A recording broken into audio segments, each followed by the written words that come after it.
एक व्यक्ति काफी समय से परेशान था, जिसके कारण वह बहुत चिड़चिड़ा और तनाव में रहने लगा। वह इस बात से परेशान था कि उसे घर का सारा खर्चा उठाना पड़ रहा था। पूरे परिवार की जिम्मेदारी उसी पर है।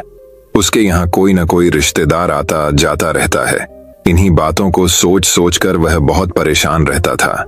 इसी मानसिक तनाव के कारण वह अक्सर बच्चों को डांटते रहता है।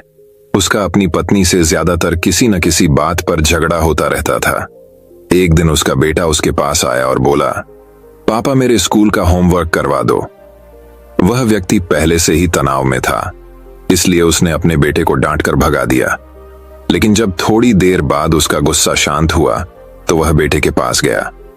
उसने देखा कि बेटा सो रहा था और उसके हाथ में उसकी होमवर्क कॉपी थी। उसने कॉपी देखी और जैसे ही उसने कॉपी नीचे रखी, उसकी नजर होमवर्क के शीर्षक पर पड़ी।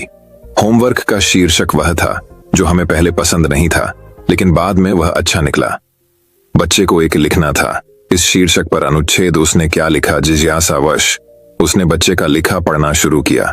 बच्चे ने लिखा, मैं अपनी अंतिम परीक्षा के लिए बहुत आभारी हूं, क्योंकि पहले तो यह अच्छा नहीं लगता, लेकिन उसके बाद स्कूल की छुट्टियां हो जाती हैं। इसके लिए मैं आपका बहुत बहुत धन्यवाद करता हूं।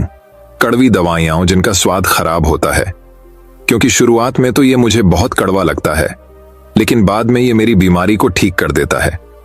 मुझे सुबह जगाने के लिए मैं उस अलार्म घड़ी को धन्यवाद देता हूं। वह हर सुबह मुझे बताता है कि मैं जीवित हूं।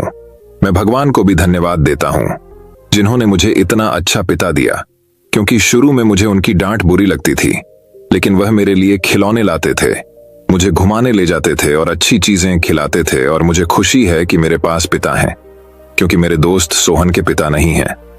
बच्चे का होमवर्क पढ़ने के बाद वह व्यक्ति उठा तो अचानक उसका मन बदल गया। बच्चे द्वारा लिखे गए शब्द उसके दिमाग में बार बार घूम रहे थे।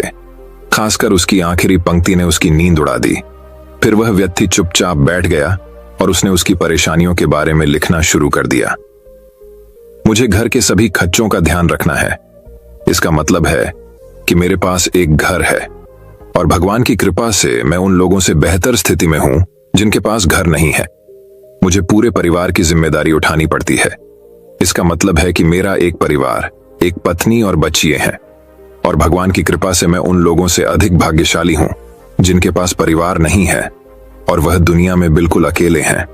कोई न कोई दोस्त या रिश्तेदार मेरे घर आते रहते हैं। इसका मतलब है कि मेरी एक सामाजिक प्रतिष्ठा है और मेरे पास मेरे सुख दुख बांटने के लिए लोग हैं। यह सब विचार आते ही उसने हाथ जोड़ लिए, आकाश की ओर देखा और कहा, हे भगवान, बहुत बहुत धन्यवाद। मुझे खेद है कि मैं आपकी कृपा को नहीं पहचान सका। उसके बाद उसका मन एकदम बदल गया। उसकी सारी परेशानियां और चिंताएं मानो दूर हो गईं। उसे अपने अंदर एक अजीब सी शांति महसूस हुई। वह दौड़कर अपने बेटे के पास गया और सोते हुए बेटे को अपनी बाहों में ले लिया और उसका माथा चूम लिया और अपने बेटे और भगवान को धन्यवाद देने लगे। हमारे जीवन में जो भी समस्याएं हैं, जब तक हम उन्हें नकारात्मक दृष्टि से देखते रहेंगे, तब तक हम मुसीबत में रहेंगे। और जैसे ही हम उन चीजों को सकारात्मक दृष्टिकोण से देखना शुरू करते हैं, हमारा मन एकदम बदल जाएगा। हमारी सारी चिंताएं, सारी परेशानियां, सारे तनाव तुरंत खत्म हो जाएंगे और हम मुसीबत से बाहर निकलने के नए रास्ते देखना शुरू कर देंगे। किसी ने क्या सुंदर शब्द कहा है, जो लोग फूल देखना चाहते हैं उनके लिए हमेशा फूल होते हैं।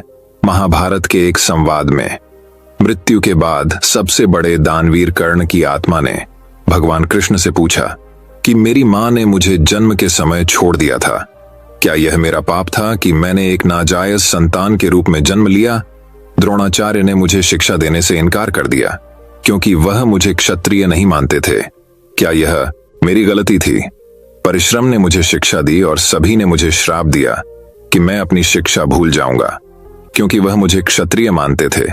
गलती से एक गाय मेरे तीर के रास्ते में आ गई और मर गई, और मुझे गांव के लोगों का श्राप मिला।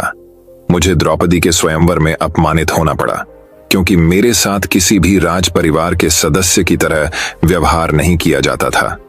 यहां तक कि मेरी मां कुंती ने भी स्वयं इस तथ्य को स्वीकार किया था कि मैं उनके अन्य पुत्रों की रक्षा के लिए एक पुत्र हूं।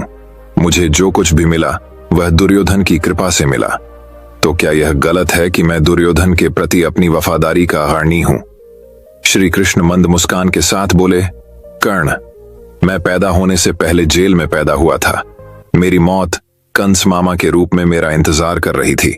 जिस रात मैं पैदा हुआ उसी रात मैं अपने माता पिता से अलग हो गया था। तुम्हारा बचपन घोड़ों की हिनहिनाहट और धनुष बाणों वाले रथों की छाया में व्यतीत हुआ। मैंने बचपन में गायें चराई और गोबर उठाया। जब मैं चल भी नहीं पाता था, मुझ पर कहीं कहीं जानलेवा हमले होते थे।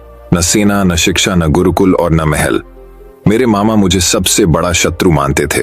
जब आप सबकी प्रशंसा होती थी आपकी बहादुरी के लिए आपके शिक्षक और समाज से, उस समय मेरी शिक्षा भी नहीं हुई थी। बहुत समय बाद मुझे आरशी सांदीपनी के आश्रम में जाने का अवसर मिला।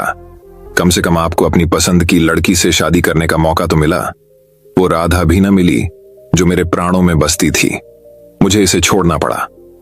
मुझे उन राजनीतिक कारणों से या उन महिलाओं के साथ कई शादियां करनी पड़ी जिन्हें मैंने राक्षसों से मुक्त कराया था। जरासंध के आतंक के कारण मुझे अपने परिवार को यमुना से एक सुंदर प्रांत में ले जाना पड़ा और उन्हें समुद्र के किनारे बसाना पड़ा। दुनिया ने मुझे कायर, धोखेबाज कहा। दुर्योधन जीत जाता तो जीत का श्रेय तुम्हें भी मिलता, लेकिन धर्मराज के युद्ध को जीतने का श्रेय अर्जुन को मिला। कौरवों ने अपनी हार के लिए मुझे जिम्मेदार माना है कर्ण। किसी का भी जीवन चुनौतियों से मुक्त नहीं है। हर किसी के जीवन में सब कुछ ठीक नहीं होता है। समस्या केवल यह है कि हर कोई अपनी समस्या को सबसे बड़ा मानता है। क्या सच है, क्या उचित है, यह हम अपनी आत्मा की आवाज से निर्धारित करते हैं। दोस्तों, मैं उम्मीद करता हूं कि यह कहानी सुनने से आपके जीवन में अच्छे बदलाव आए होंगे। आपको इस वीडियो से क्या सीखने मिला ये कमेंट करके जरूर बताइए और अपने परिवार, दोस्तों या आपके करीबी इंसान के साथ ये कहानी शेयर करके उन्हें भी इस ज्ञान से परिचित करवाए। बाकी अगर आपको यह वीडियो दिल से अच्छी लगी हो तभी इस वीडियो को लाइक कर देना और आपने अब तक इस चैनल को सब्सक्राइब न किया हो तो चैनल को सब्सक्राइब भी जरूर कर देना। आपका हर दिन शुभ हो और खुशियों से आपका जीवन भरा रहे। धन्यवाद। नमो बुद्धाय।